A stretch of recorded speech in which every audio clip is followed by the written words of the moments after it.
Welcome back, elevators, to another episode of Stiletto Talks, where I will always save a seat for you. Today's guest is Caeresa Richardson. She is the founder and CEO at Ecodessa. Ecodessa is the home of sustainable women's fashion in Syracuse, New York. She's also a leadership coach at Gwen Inc., a leadership development corporation, and she is a business coach at Wise Women's Business Center in Syracuse. And fun fact, she is also a former engineer.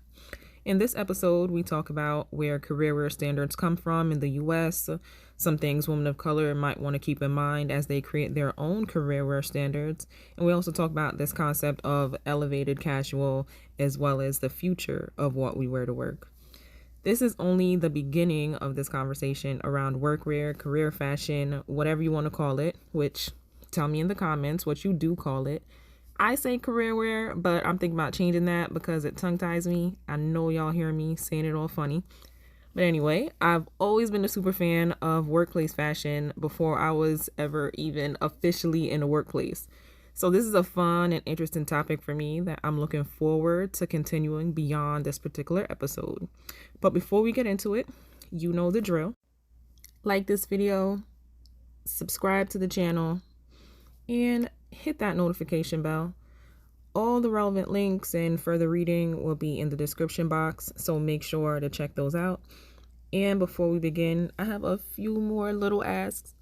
I want you to share this video if you find it interesting, and also leave a comment about something that stood out to you, something you agree with, something you disagree with. I'm always up for a healthy debate. Or leave a comment about something you want to see expanded on in a future episode. As a new channel, your feedback and engagement is so important to how we develop and establish ourselves. So I appreciate you in advance. But without further ado, let's get into it. All right, so welcome, Caeresa, to Stiletto Talks. We are continuing the conversation today around executive presence, specifically focusing on the evolution of career wear. So I'm excited for this topic, excited to hear your take and your opinions on some of these little sub pieces to this. So before we kind of get into like the heavy stuff, I just want to kick it off with asking you what like some personal things around this topic, right? So when I think about career wear, that's how I always say it. And it's always tongue ties me a little bit, career wear. But then I also know that some people refer to it as office fashion or work wear or what have you. And I personally don't know if there's a right or wrong way, but what do you typically call it when you're talking about what we wear to work? Yeah, I usually just say business casual. So very simple. Yeah, so I understand your question though, because if you're in a different, depending on the workplace that you're in, your business casual may look different to certain people. But I think as a general term, like if I'm going somewhere, especially a professional event or a networking event, usually my coworkers or team will say, oh, just business casual is fine for this. Okay. All right, cool. So, because I know when I'm looking it up and I'm like Googling or YouTubing things, you'll get different results based on. So definitely like try it out and like look it up, whether it's on YouTube or Google, and see how the results differ. Like it's very interesting to me how the results differ based on the keywords that you use. But Yeah. yeah, But so you're right. It's sometimes called workplace fashion or professional style. mhm. Career wear is actually a really big term recently that's been coming out. But girl, I'm just simple. I keep it simple. Business casual is what it is to me, or business formal if you're in a formal workplace. Cool. All right, so then kind of sticking on this like definition, right? So I know that you have an interesting career path coming from being an engineer and working in that type of environment to now being in your own retail storefront. Like how has fashion like pivoted for you with your career? Yeah. So my career started as a professional engineer, and I worked in a fairly, I wouldn't say it was a very corporate workplace, Our workplace style, if I look around looking at how people dress, it was very business casual, not formal. So it wasn't like suit and tie, but definitely button up dress shirts, slacks, that kind of thing. And then also I worked with a lot of men. So it was really, I think, for the first maybe even 10 years of my career, really a long time, I struggled with integrating just my own personal personality and my take on style with my workplace dress. So that was a challenge for me in terms of how it's pivoted now, because I'm the founder and CEO of my own retail shop. I definitely I naturally have a more advanced sense of style. Like if you take any form of fashion class, you'll learn how to like categorize people in terms of their sense of style. But I tend to not just follow trends, but I like to make my own. I mix and match patterns and colors and things. But I find myself, in my retail shop, because I'm dressing to sell. So I have to even tailor that as well. So it's really interesting, how your workplace and what your purpose in your workplace will really sort of dictate your wardrobe as well. Yeah, I didn't even think of that you're still dressing to sell. So you still kind of have to be very intentional about what you're putting on. So just that part did even not like I cross changed my mind. my top for this presentation, because like I said, like with the flowers in the background, my top had a rainbow on. That would have been distracting to you guys and not really selling that garment, right? Yes. So but this looks more appealing against that background. So simple it's stuff to think so about. questions then, when do you get to dress how you want to? When do I get to dress like me? It's a really great question. So like I said, I struggled a lot with this when I was in my former workplace as an engineer. So usually when you go to work, people will tell you, oh, you look up or look to your left and right and dress who you would like to be, like emulate the style of your manager or someone in the role that you'd like to be.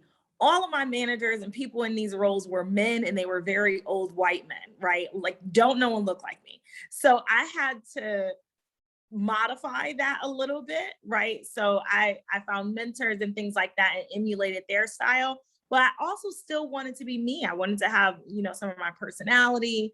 Because style really is that. It's an expression of you. It's an art form. The way when I dress like myself is when I'm at home or out with friends or in what I would call a casual environment.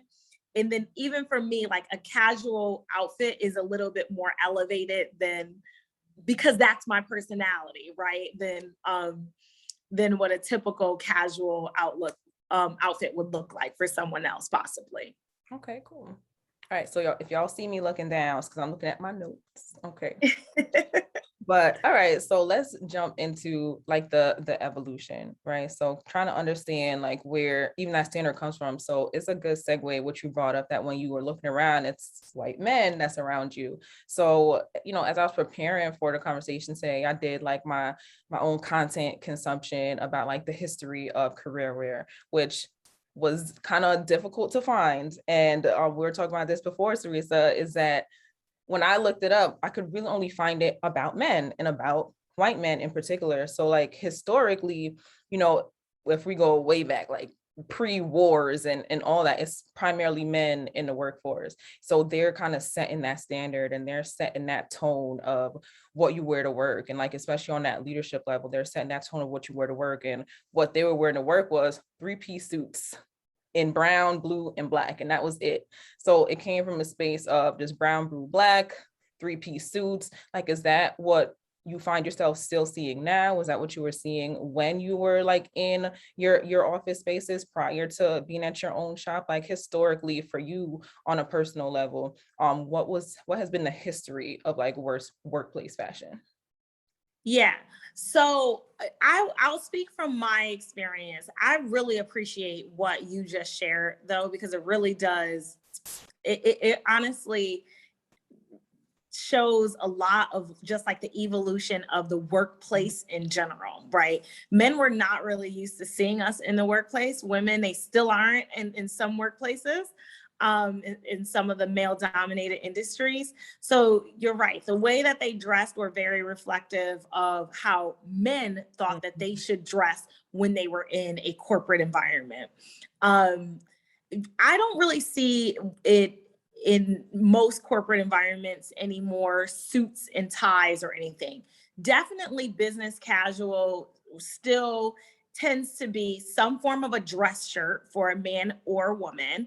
Um, Definitely some form of a sleeve. And if it's no sleeve, usually you'll see a woman with a cardigan, or also because it's just cold in workplaces, they usually have the air conditioning on blast, right? And then for the bottom, you'll usually see dress pants, so slacks or some form of dress pants, not like leggings, right, for women, and not like typically not jeans. However, I have noticed definitely a shift in business casual to include dark denim, rinses of denim that look almost like this top that look like slacks. So it gives the appearance of slacks, but it's not really, it's still denim.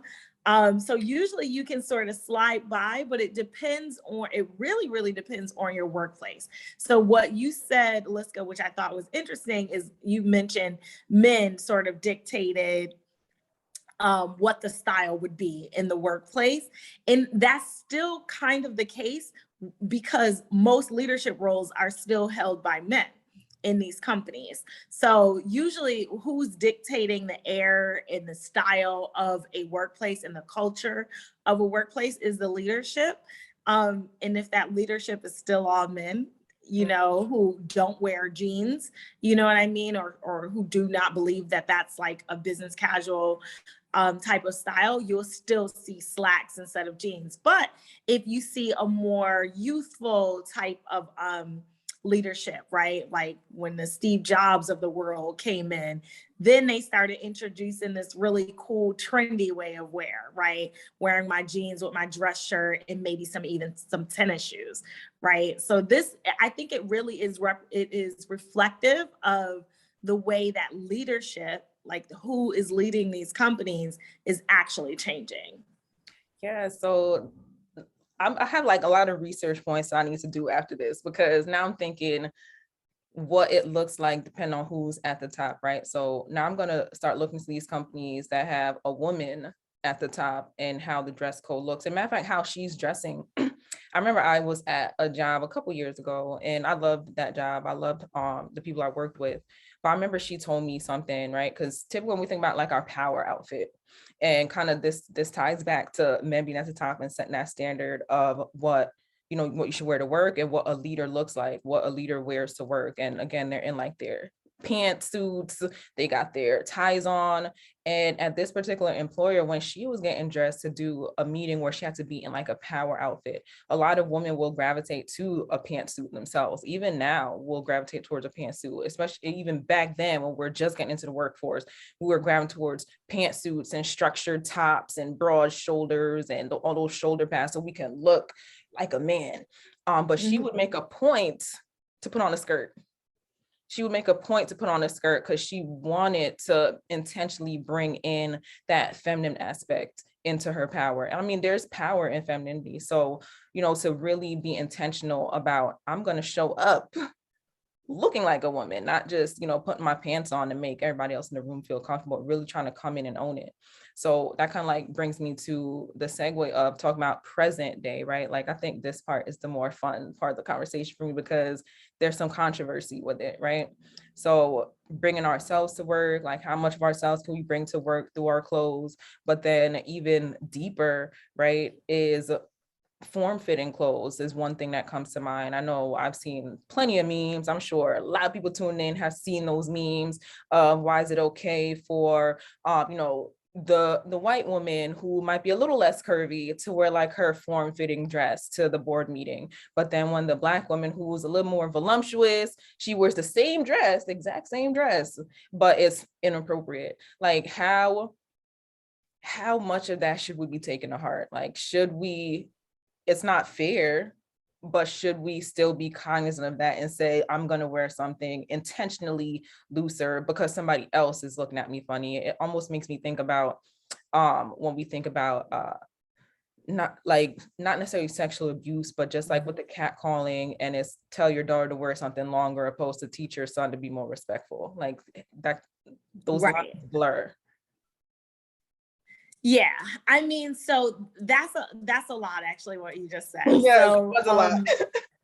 I think a lot of, when you think about presence, a lot of that word really depends on perception, right? So how other people see you, right? So you have, when we're talking about executive presence, we're really talking about your personal brand, right? So you have your personal brand, what you have defined for yourself, right? How you want other people to see you. But it really all depends on how these people see you. So you're really judging other people's perception. In the workplace, it's challenging, especially if you are a person of color, because you're dealing with a lot of dynamics. One, people not wanting you there in the first place. And then two, when you're there, people not being used to seeing you there, you know, and treating you like a circus animal, like looking at things that they're not used to, right? Your hair, your actual skin color, and all of these things. So yes, you could certainly choose to challenge them and also give them other things to look at, including your curves. But I think a bit of it is also just using some common sense and recognizing when you're in a workplace, surrounded by, like I was, you know, I remember when my first job, when I really looked around and recognized I'm literally working with a bunch of men who are my father's age and older and also white, right? They're not used to looking at me. So yes, I could certainly try to wear the dress that Susie has on, but I know that that will be a distraction to them. And also they will not be able to listen to the words that I'm trying to say, you know what I mean? And the information, the really important information that I'm trying to convey at work, because they're so distracted with what I look like, right? So certainly I could have taken that as a challenge, but I chose to take as a challenge just me actually physically being in the workplace, because that's also important. Like, we need more of us that look like us in the workplace. So we have to do things one thing at a time. Yeah. So I think when you're thinking about, like, you know, is things fair, not fair? When it comes to how you look, it is really, unfortunately, a lot about other people's perception of you and how to tailor that perception to fit your profession, your personal brand. Okay, so some things come to mind for me. Number one, I'm definitely the rebel. I'm definitely gonna come in there with what I want to wear and put on. But granted, there's a balance, right? So, you know, the way we show up is more than our clothes, even though that is usually the first thing that people are gonna see. They're gonna see our clothes before we walk in the room. They're gonna judge us based off of what we have on. So I know some things that words of wisdom that I was given early in my career was to essentially conform when you're first getting into the door, and then you start laying yourself on them once you get in there. Yeah. And definitely as I've gotten older and progressed more in my career, I tend to lead with more of myself opposed to conformity, because I feel like I've built up enough credibility that you can look at me in this tight dress all you want. It's gonna be long enough. I'm not gonna push all the buttons, but you can look at me. But when my mouth opens, when I produce my results, you're still gonna respect me regardless of what I have on. So I'm not recommending that people just jump in like that. You know, I don't want to say prove yourself, because that's not the right word. And again, when we talk about What you said was gain credibility. And that's a very valid point. I mean, people of color, especially in the workplace, well, women and people of color, but definitely people of color in the workplace, we struggle with gaining and sustaining credibility in the workplace all the time. Our track record of success seems to, for some reason, not really matter that much. So we are every day trying to gain and sustain credibility. So of course, after you've been in your workplace for a while and you've gotten that rapport with your coworkers, they understand your personal brand, you have a reputation in there, you've got your credibility, right? Yeah, then you can start to push the envelope a little bit and try some new things and expose it to some new things and even educate them a little bit. But the point that you made was that credibility piece. In terms of conforming, I don't even like to say that. I like to say, like, think of it as a uniform, right? Like most of our parents, you know, before they were in these type of corporate work environments, they usually wore some kind of uniform every day, right? My uniform just happens to be a little bit more stylish than the McDonald's uniform, but it's still a uniform, right? When I go to work every day, I suit up, right, for that particular job. So when you think about like women who are in these pantsuits, a lot of times it was also for functionality, right? Especially if you're in like a construction industry or depending on your industry.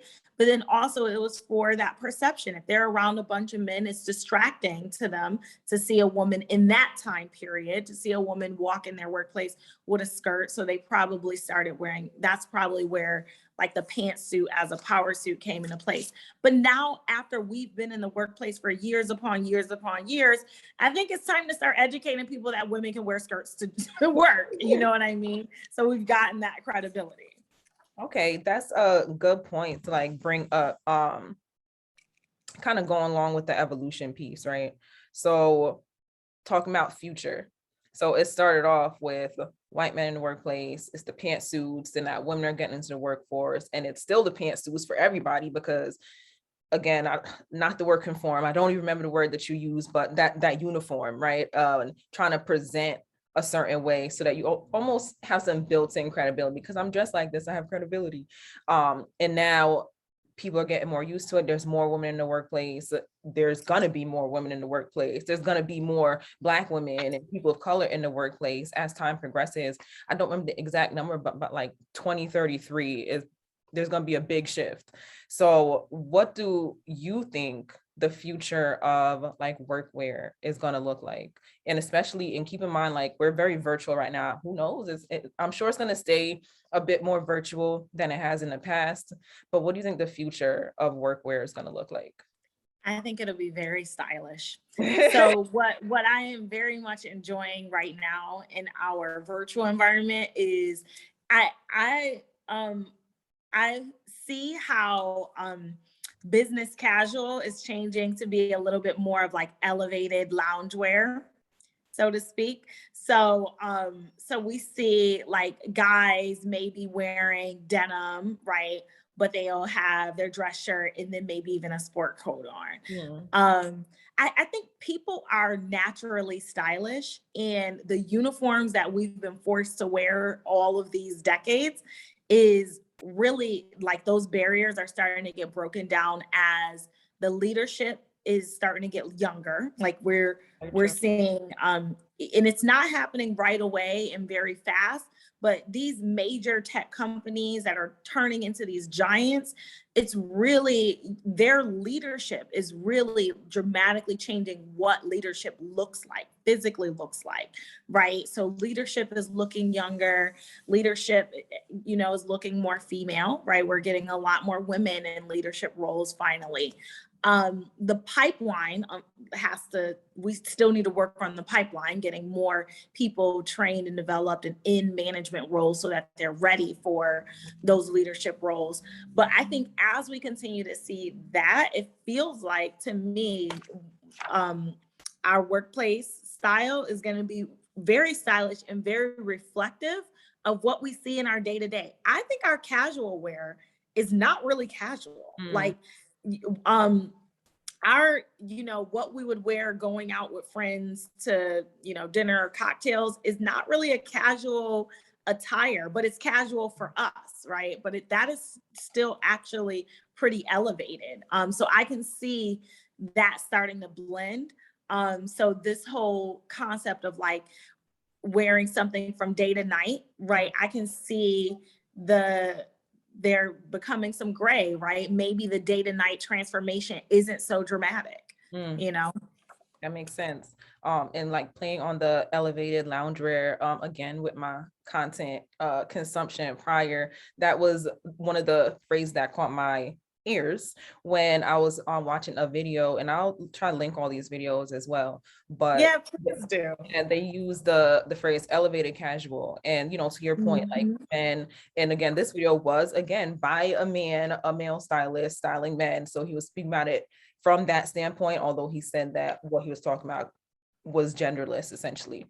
But you know, that elevated casual and like wearing that sport coat or wearing a sweatshirt, but the sweatshirt is built as elevated casual, not so much that you're just pairing it with something that's a little bit more business, but it's a cotton sweatshirt with a leather patch, right? So wearing something like that, I I like that. I like to be comfortable, although I do like to dress up a little bit more as well. But would you consider like this elevated loungewear, this elevated casual, step forward or like a regression in the evolution of a career wear?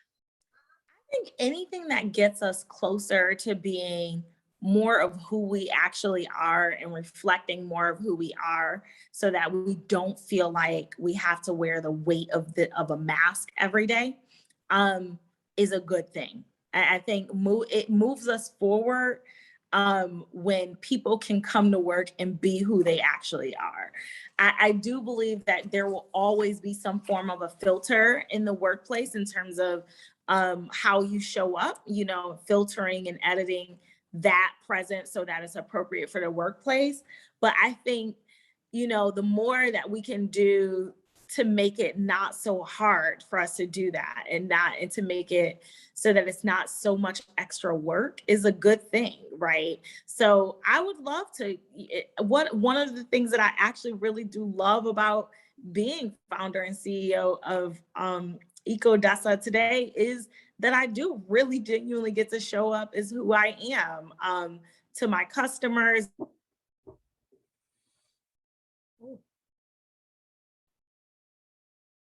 Than what I was able to display when I was in engineering. Okay.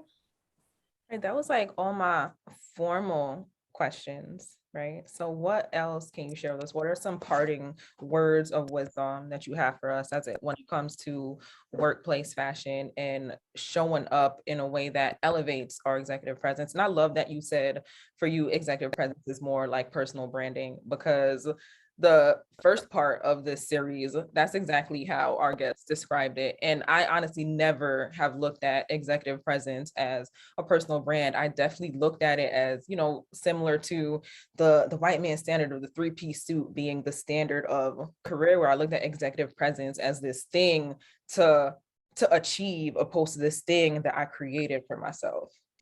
Right. So I always like to, whenever I had an employee in corporate America, especially if she was a woman of color, I always like to remind her, one, think about how you want other people to see you and be that. And it's actually not as easy as it sounds, right? Because it really does take a bit of editing and forethought, right? But that does not mean that don't mean that you gotta like let everything about you go, right? And that's where I feel like I struggled for the first 10 years of my career, was figuring out how to keep that little piece of Caeresa there so that she shines as well, right? That's why they hired you. You have your own natural glow and your own natural shine. Still show that, right? And there's definitely ways that you can do that through style, especially because I'm a firm believer that style is an art form. It is an expression of ourself, whether you want to believe that or not, right? How you show up in your dress, it really is reflective of your personality and your values and things like that. So, but there's still a way that you can play with that art form in the workplace. Do it through accessories. Do it through, your shoes.